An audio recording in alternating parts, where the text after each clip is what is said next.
Hello, this is Sabina at Cross Keys Crafts.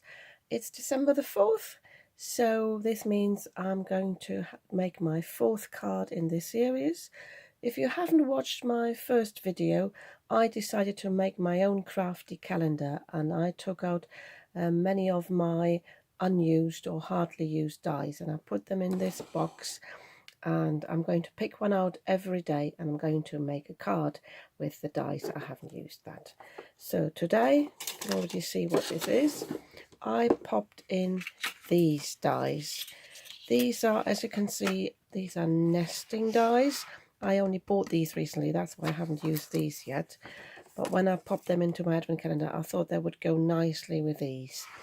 These came with a magazine recently, which was the Made to Surprise one by Sam Calcott, and this one I think is meant to make either a frame for a gingerbread house or be used for the roof. And I've also got this little die. I'm not even sure where I got this from, what it came with, but I thought this would go nicely with it. So whilst I'm cleaning my pub downstairs, I'll have a think what I'm going to do with these, and I'm going to show you what I made with these afterwards, and hopefully I've got some tips and tricks along the way for you for your card making. So see you all later. So I have finally come back to my craft table in the afternoon. There's not much daylight left, but I hope my craft light will do the job for this video. So I have decided to turn these dies into a pop-up gingerbread house, and for this purpose I have cut 4 panels from this, 6 panels. It's 4 side panels. This is the second size down from the nesting dies. And this is what I'm popping in now. I want to show you how I've cut these. So I've got the whole bit, and then I scored these all the way around at 1/4 of an inch. And I scored these, and sorry, I'm repeating myself. I scored these and then I folded these, but I cut them down differently. So I have got 2 panels where I have cut one of these strips off. And I've also cut little corners here, so because I'm using these as flaps, yeah. And on 2 panels I have cut 3 of the flaps off, just having one on the side, and I've also scored these in the middle to be able to fold this up. And then I have cut 2 bits for the roof. I'm not quite sure yet whether they will stay at this height. What I'm going to do is I'm going to build the bottom of the house and then see if the roof might be too long. And basically have only scored on the top bit there. I've cut 1 flap off, and the other one will basically put these 2 pieces together, and then this will form the roof. But as I said, I might cut these down and let you know afterwards what I've done.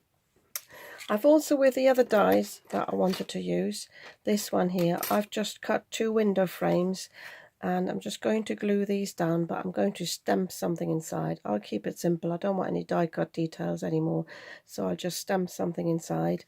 And I have also cut 2 panels of these, but I cut them apart at the corners here to basically get strips like this, and I would like to decorate the roofs with this.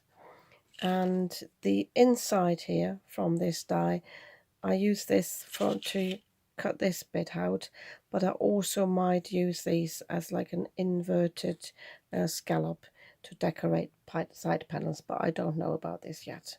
So this is how far I got. So I'm going to glue these together. The bits, the side bits, this will be the bottom that gets glued onto the card. This will keep the side panel in place, and this is for the roof. So basically the side panel gets attached like this. Then this flap holds the bit where there is no flap. And then let me just move this over a bit more. This basically gets attached here, and then the flap here will be glued onto this. and ideally this should fold up. In my head it does, but I don't know if it does it properly, so I'll show you this when I have finished it.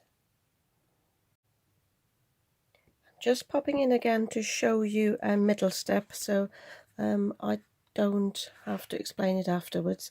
So as I said, I've glued all these 4 panels together. Make sure when you glue the last one on it does fold flat.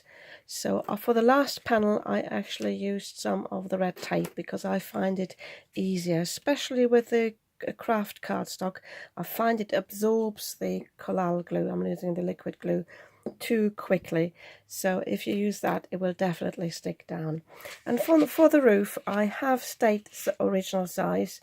I think it's not too big, but I basically put the red tape on one of the flaps there and glued this down like this, and now I'm going to put the other bit here, and then I'm just folding the roof down so it will stick together like this. You can adjust the height. It doesn't really matter. The important thing is that when it opens up you have enough roof on the top for it to open. So you could have it shorter, but I decided to go for the full length. And I have just glued down 5 of the strips here, and then three on this side because I wanted to have the sentiment on there. And for the panels on the side I have put in the frame, and I have stamped this little gingerbread man.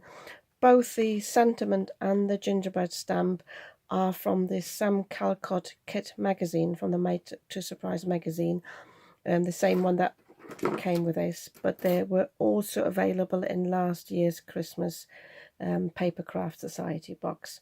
So I could just colour the gingerbread men in with my watercolour pens, and then added some white gel pen and some black gel pen, and this is alcohol marker for the bow tie. So I'm just going to glue this down, and then I show you how to glue this into a card to make it a proper pop-up card. Now this could go horribly wrong because I haven't tested it yet.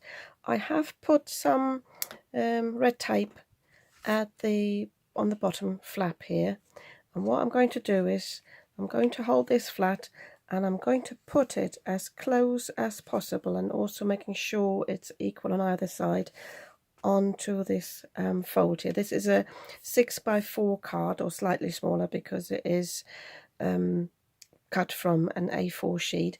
Make sure when you have this flat that the card covers your size, but this is actually quite convenient because it's not too big. So that I'm putting against the bottom here. It's actually quite useful to fold this up a bit so you know how far to the bottom you can go. And I'm just going to then press this down so that the flap at the bottom will stick down. Just show you this again. Yes, so this is stuck down, and now I can take the release paper off the top bit and fold this over. And if I haven't messed this up and it works like it's supposed to in my brain, if I fold this up now, it's all wrong. It's not folding up because I haven't stuck it down in the right place. So I'm going to stop the video here and figure out how to do it correctly. Okay, what you want to do is actually you need to open up the house to glue it down. So you need to make sure that the fold on the side panel matches the fold on your card, and then you need to stick it down. So I've just done this provisionally and see if it would fold up now, but obviously it's not stuck down equally, but this is the sort of concept. So, and as you can also see, this sticks out of my card now. So what I need to do is I need to cut myself a new panel. These don't stick down nicely, but it doesn't matter, I can always put another layer on. And this is why it might actually make sense to have a smaller roof, so it won't stick out that much.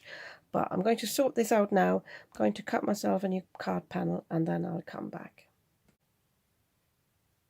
So I have cut myself a longer card.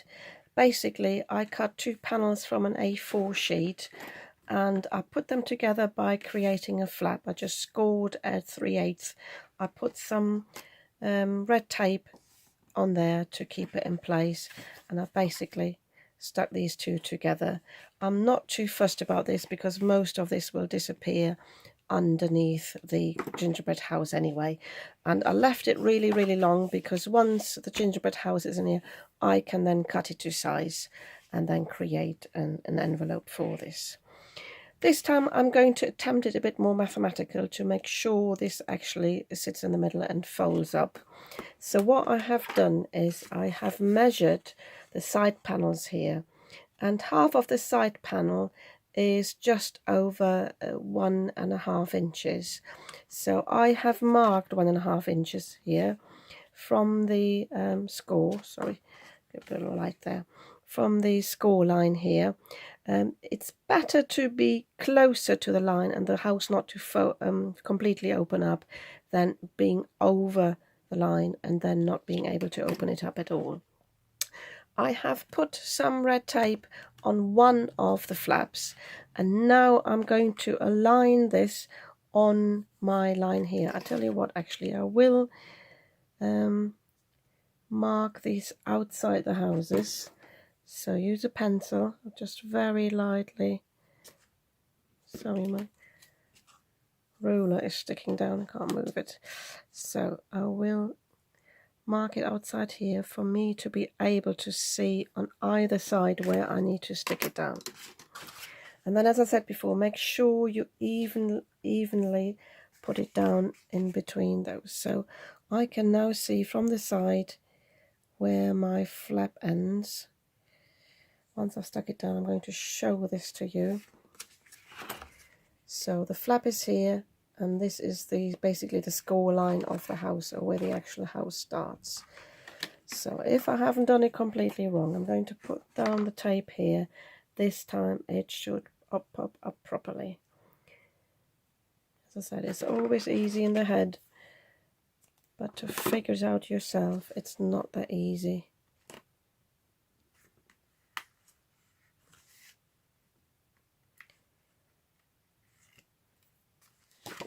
Apologies for the lighting, the daylight's gone completely now.